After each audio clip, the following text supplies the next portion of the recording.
Shalom, selamat pagi saudara-saudara yang saya kasihi di dalam Tuhan Yesus Kristus.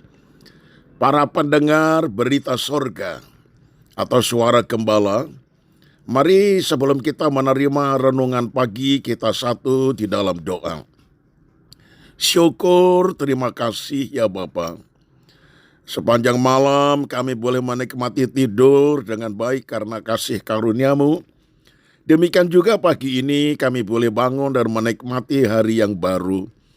Itu sebabnya kami lebih dulu membuka hati pikiran kami untuk menerima renungan di pagi hari ini. Mari Tuhan berfirman-Lah di dalam nama Tuhan Yesus. Haleluya. Amin. Tema renungan pagi ini yaitu hidup yang diubahkan.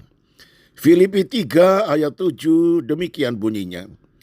Tetapi apa yang dahulu merupakan keuntungan bagiku, sekarang kuanggap rugi karena Kristus. Nah, saudaraku, Rasul Paulus adalah sumber motivasi dan teladan kita, terlebih bagi para pelayan Tuhan.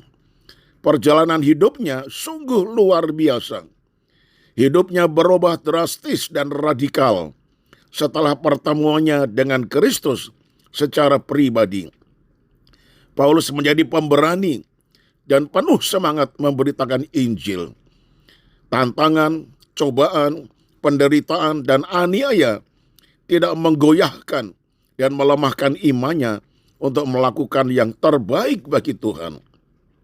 Nah, saudara, ketika berada di tengah-tengah jemaat Filipi, Paulus menyatakan jati dirinya di dalam Kristus.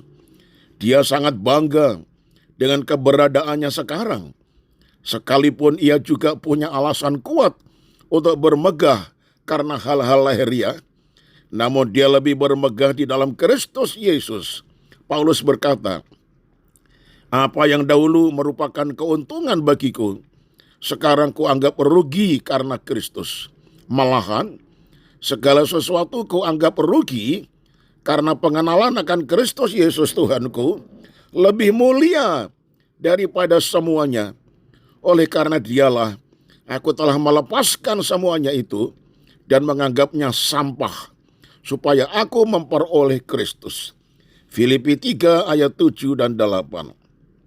Saudaraku, dari pengakuan Paulus tersebut dapat terlihat jelas adanya perbedaan atau perubahan kehidupan Paulus yang lama dan Paulus yang baru.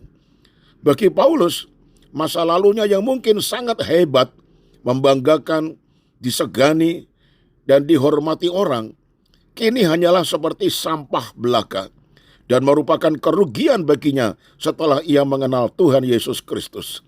Kebanggaan Paulus sekarang adalah hidup yang dia jalani sekarang, di mana ia terus berjuang dan dengan tekun mengerjakan panggilan kudusnya.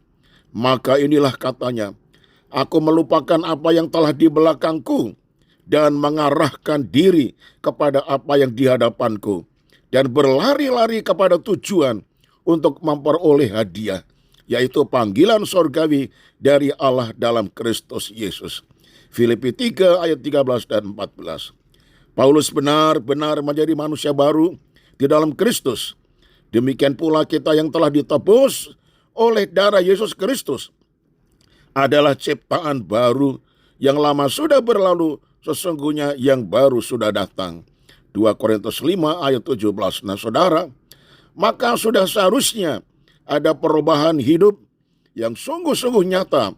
Namun banyak orang Kristen hidupnya belum berubah dan menjadi batu sandungan untuk orang lain. Saya tutup dengan kalimat ini, saudara. Sebagai manusia baru, hidup kita harus benar-benar berubah. Amin, haleluya. Mari kita satu di dalam doa. Ya Tuhan, kini kami melihat diri kami sendiri. Sesudah kami mendengar bagaimana kesaksian Rasul Paulus. Tadinya, ia seorang yang sangat ditakuti, dihormati, orang yang pandai. Tetapi itu masa lalunya sebelum dia bertobat mengenal Kristus. Ketika dia sudah ada di dalam Kristus yang menjadi ciptaan yang baru, manusia yang baru, kemuliaannya dahulu, kebanggaannya dahulu dianggap sebagai sampah. Tidak ada gunanya sama sekali, malah merugikan hidupnya. Itu sebabnya akhirnya Paulus sadar dengan perubahan yang drastis ketika ia berjumpa dengan Tuhan Yesus. Akhirnya dia menjadi seorang pengikut Kristus yang berani luar biasa memberitakan Injil, bahkan tidak takut dalam menghadapi aniaya yang bagaimanapun beratnya, tekadnya membaca. Ini memberikan inspirasi bagi kami. Bagaimanapun kehidupan kami mengiring Tuhan, kami mau memberikan yang terbaik kepada Tuhan. Segala sesuatu yang kami lakukan, kami tidak lakukan seolah-olah hanya untuk manusia saja, untuk kami mendapatkan penilaian yang terbaik, mendapatkan pujian, tetapi kami ingin melakukan itu seolah-olah untuk Tuhan saja. Sehingga yang terbaiklah yang aku lakukan, bukan untuk kebanggaan diri, tetapi untuk kemuliaan nama Tuhan Yesus Kristus. Terpujilah namamu. Kami menyerahkan hidup kami sepanjang hari ini, bahkan setiap saat langkah-langkah kami, Tuhan pimpin, jaga, lindungi, supaya gaya hidup kami seperti kehidupan Paulus yang sudah diubahkan. Segala pujian hormat bagi kemuliaan namamu. Inilah doa kami yang sudah kami panjatkan demi nama Tuhan Yesus Kristus, Tuhan dan Juru Selamat kami. Amin. Nah saudaraku, shalom, sampai berjumpa esok hari. Tuhan Yesus memberkati dan tetap semangat.